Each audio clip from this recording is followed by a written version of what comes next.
What's going on, guys? My name is Arrow, and in today's video, even I was blown away by what I could do with 10 Divines.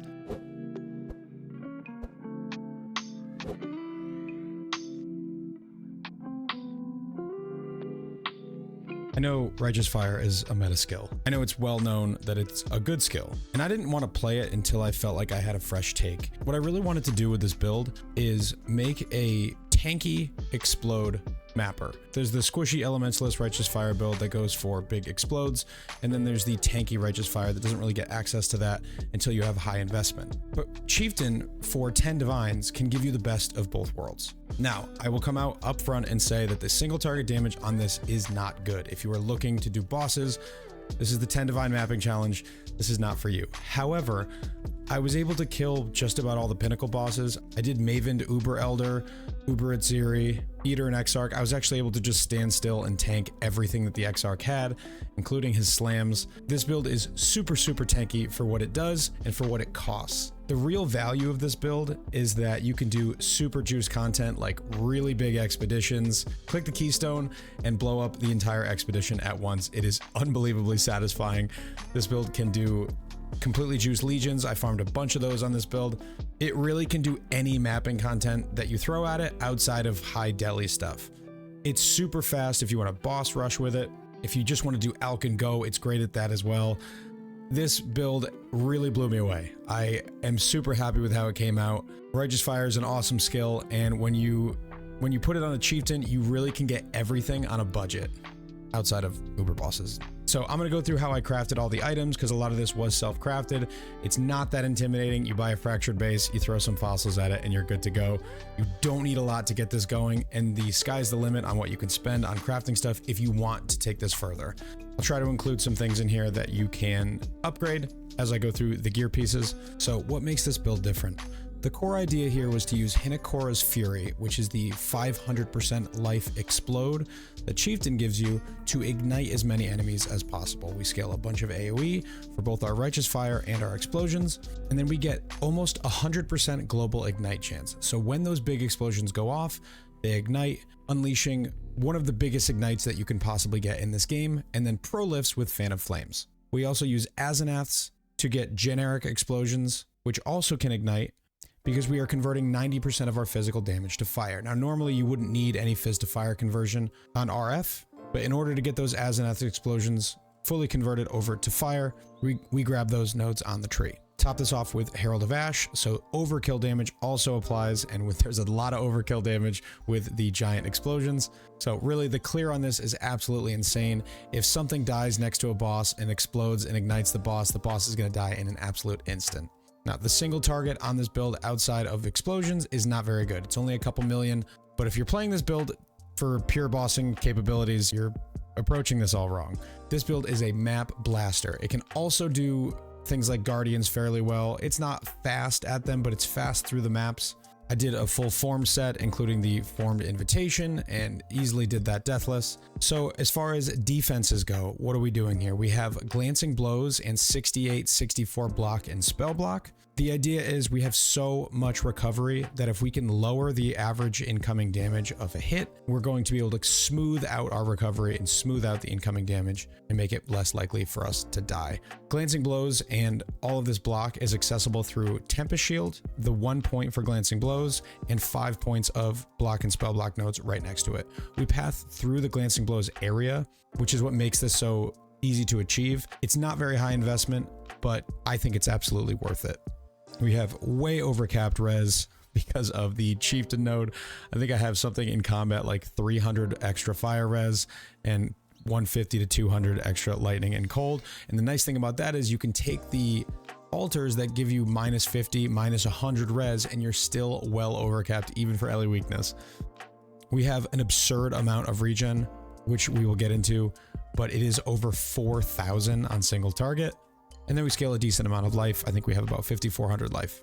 One of the weaknesses of the build as I built it is I didn't get enough chaos res, and I actually have negative without the flask on, which I don't love. And if I had a little bit more currency, I would have been able to put a little bit more into getting better bases and doing better crafting to get more chaos res. So if you play this build, I don't recommend that you keep this to exactly 10 divines. I would probably invest a little bit more to get some more chaos resistance. I actually failed the feared because I simply couldn't kill Chayula when he did his spinning attack on me, and my flask was down. Negative res means you're going to die. Outside of that stuff, we're just scaling pretty big AoE, fire damage, and fire.multi. Another massive, massive upside of Chieftain is using a rejuvenation totem to get tons of regen, as well as recoup from the totem and 4 seconds of taunt. I know a lot of people say that Chieftain is only a 3-point ascendancy, but this build of rejuvenation totem is insane. We'll get into that in the gems section. So let's go talk about the items, the gems, the gear, and get you playing this build, because this build rocks. Before we get started, I just want to thank everybody for all of the support. It's been absolutely fantastic. If you want to support me, you can like this video, comment down below, and subscribe to the channel. Also, check me out on Twitch, twitch.tv/AER0__. I make tons of cool builds just like this one. Stop by and say hi. All right, so let's jump right in. I'm gonna try to talk about how I crafted each one of these items. So basically, with the scepter, you just want to buy a +1 fire base. All of the item bases or uniques that I purchased, those searches will be in the notes section of the POB. You can grab the Better Trading link and put that right into your Better Trading extension in your browser. Make sure to grab Better Trading first, and then it'll show you where you can buy all of these items. I bought a +1 fire base, and then I spammed it with some fire fossils. I hit fire.multi and some burning damage. The important thing here is to be able to have an open prefix so you can craft fire damage and chance to ignite. Getting chance to ignite is crucial to having very high ignite chance for our explosions. I think we're at 95 without flammability. It's usually not going to be on when enemies are exploding because our flammability is self-cast. So basically just fire fossils on this one, nothing too crazy. You basically just want fire damage, burning damage, fire.multi, and the open prefix there for ignite. The helmet, I got hilariously lucky crafting this. Ignore the minion life, it doesn't do anything for us. I slammed that on with an exalt just to see what I could get. In order to craft this, I bought the base with Righteous Fire AoE. This is not super important. It makes the helmet way more expensive. So you can make this even cheaper if you just grab a regular Elder armor helmet. But I wanted the AoE, so I think I paid a div and a half for that. And then basically using Shrieking Life Fossils. And I think this cost me like 4 or 5 essences until I hit some ridiculous mods. You basically want to get Conk Effect or Burning Damage because this is your fire trap setup. Both would be even better, but I hit life regen, flat life regen, and burning damage with an essence. Super, super lucky. Don't expect to get all this regen, but you just basically want to roll until you get burning damage, Conk Effect, and then some other good mod. You're really just looking for 2. Rise of the Phoenix, this is mostly for the +5 max fire and the regen. It's a really cheap way to get +5 and a bunch of regen. You can buy them with Fizz taken as implicits. We are trying to convert as much Fizz as we can to another element because we actually don't scale any armor.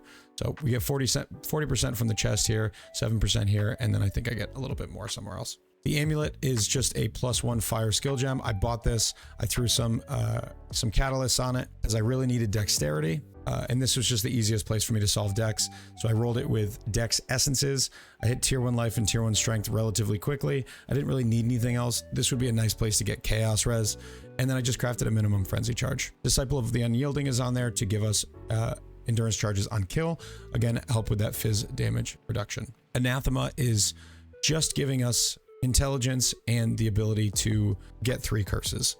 We're using Asenaths, so we have temp chains, and then we want Ellie weakness and flammability. So all 3 of those curses are enabled by Anathema. So we can talk about Asenath's gentle touch now. This enables our explosions. +2 aura and Ellie weak is what you really want. I don't know how many of these are going to be on the market. There was a bunch when I bought these, but this is obviously a very specific double corruption. So what you really want to get is just Ellie weakness, and then you could get +1 or +2 aura, because what we're trying to do is get our purity of fire to level 23. Now, if you don't get +2 here, you can get a 21 purity of fire, which is like 100 C. That's probably the easiest way to do this, but because I was able to get the +2, I didn't have to buy the 21 purity.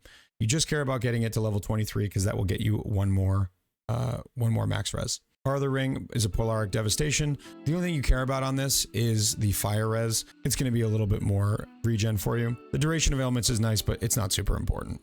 I paid like 20 C for this ring. I basically just bought the nicest cheap one that I could get with fire res. Cloak of Flame. Now, again, this is another one with a corruption, but there's so many corrupted Cloaks of Flame out there. I paid, I think, 1 divine for this and then use tainted currency to 6-link it. That is very, very cheap to do. But basically what you want here is you want either +2 AoE, +1 socketed gems, +1 max res, which will make it easier to get to 90, or increase damage. +1 is probably the best. +2 might be better, but I think it's more expensive. +1 allows you to use a level 3 Empower, which is 15C,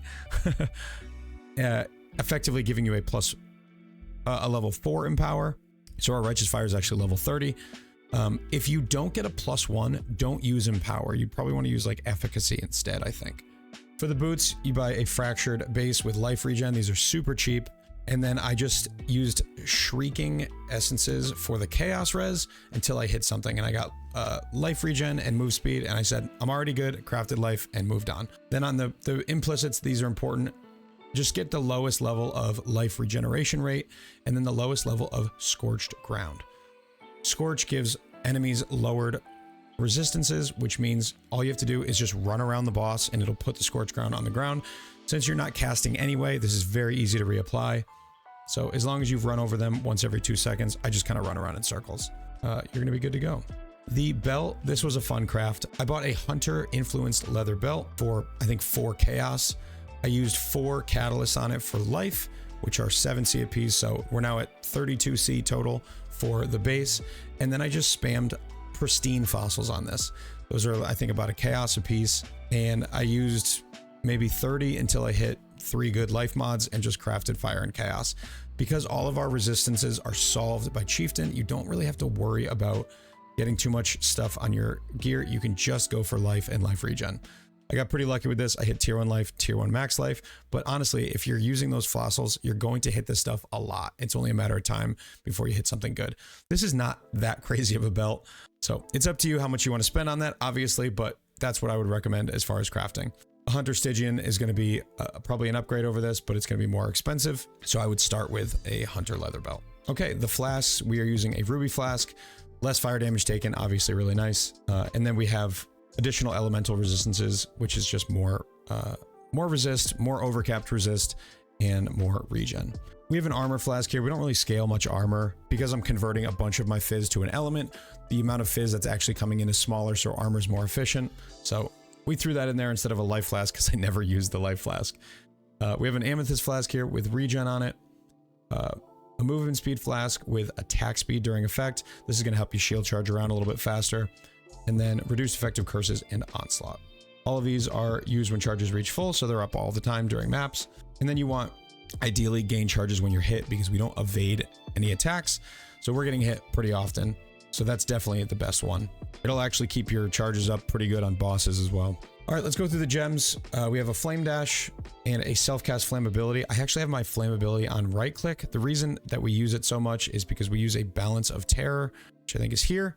Fire exposure on hit if you've cast flammability in the past 10 seconds. That means our explodes are causing enemies to have fire exposure on them. That means we don't need to get Master of Fire on any of our clusters, which is so expensive. So just cast flammability once every 10 seconds. You don't even have to hit an enemy with it. Just cast it once every 10 seconds. Because we're not doing anything else other than just having Righteous Fire, casting this is very easy. These need to be connected to life tap because we use pretty much all of our mana for resurrection. In the helmet, we have our fire trap setup. Swift Affliction. There are a few Waken gems in this build, but they're all super cheap. And so that's super accessible. If you, for some reason, can't afford the 50C for the Awaken, you can just buy the regular version. We also have Trap in Mine and Life Tap on our Fire Trap. In our shield, we have Shield Charge and faster attacks, as well as Life Tap. Here in the gloves, we have our 4-link Aura setup. We use Herald of Ash. This is 21 because I corrupted it myself and just got lucky and hit 21. Any 21 gems you see in here, unless I specifically call them out, are a result of me just corrupting my gems when they hit 20. We use a level 3 Enlighten, again, very cheap, like 30C. We have a Purity of Fire and Malevolence. Again, make sure that Purity of Fire is level 23. In our boots, we use a Tempest Shield. Make sure this is not linked to anything, like this Life Tap, and then Molten Shell and Rejuvenation Totem. Molten Shell is just on our left click, and then Rejuvenation Totem, you want to get the Vol version. This is unbelievably powerful. I'm going to open up PoB real quick so we can look at how strong this actually is. When these totems are off, we have 2,375 regen. When you put down both totems, you go to 4,300 regen per second, and the Vol Rejuvenation totem will take 40% of damage from hits from its own life before yours. Now, this is going to get it killed pretty quick, but it ends up being a massive damage reduction source for us, as well as absurd life regen. This totem also gets to regenerate life from Arohangui Moon's presence, because it says totems regen 1 life per second per 4 of your life recovery per second from regen. So if we're recovering 4,000 life per second while this is down, the totem is getting 1,000 life regen on top of their base regen. Also, it taunts enemies, and you recoup damage that is taken by your totems. So when you put them down, not only do you have all this regen, but you're also recouping damage. It truly is an unbelievably powerful setup. Keeping the totems down is pretty easy because you are not casting spells yourself. Lastly, we have our 6-link Righteous Fire setup. We get to level 30 with some Awakened Gems like this one that gives us +1.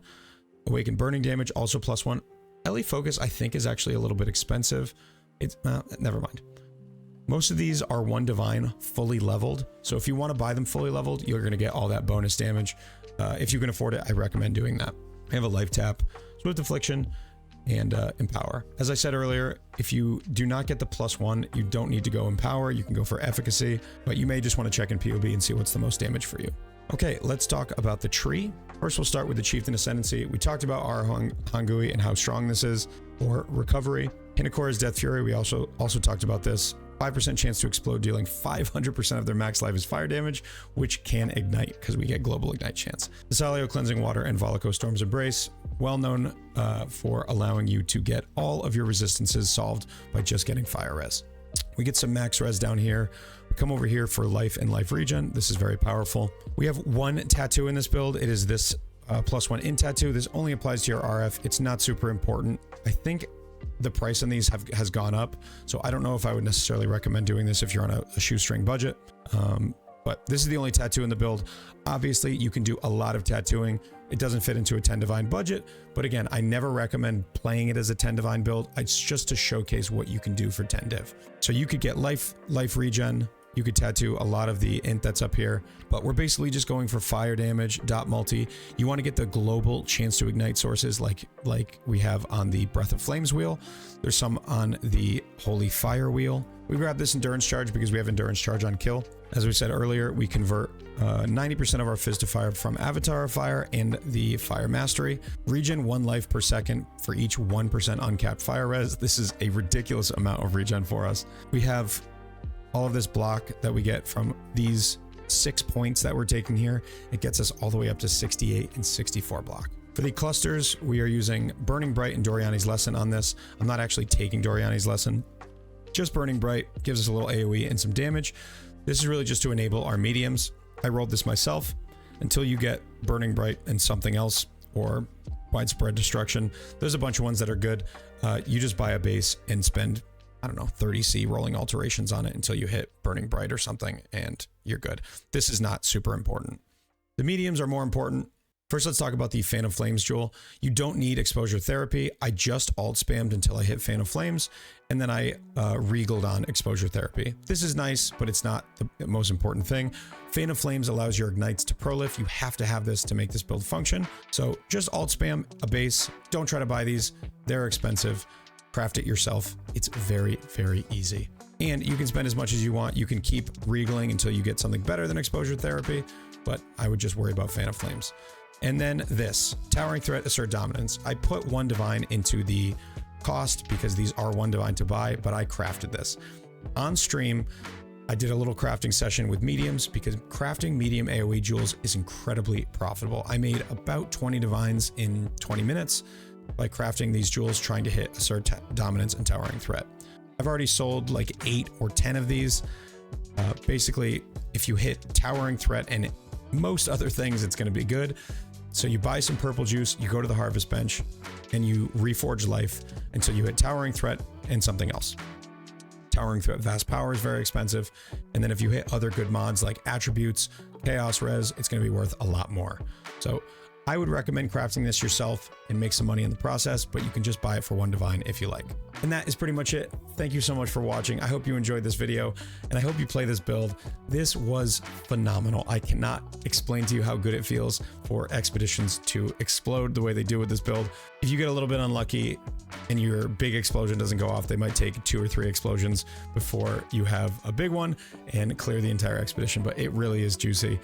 The legions felt great, expeditions felt great. I never thought I would be doing legions on a righteous fire chieftain, but here we are.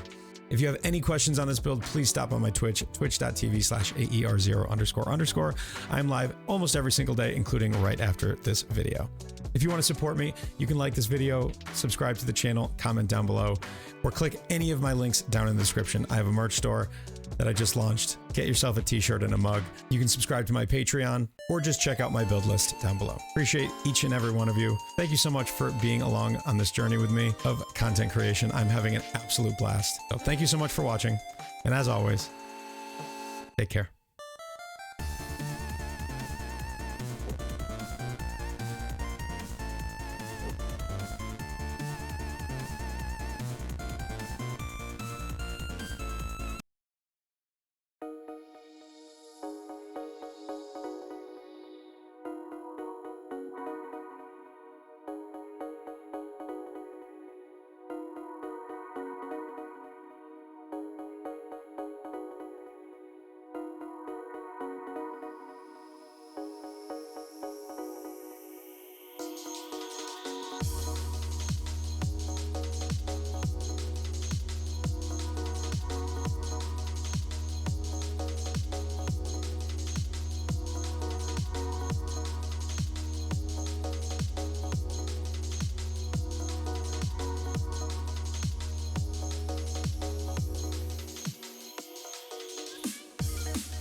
You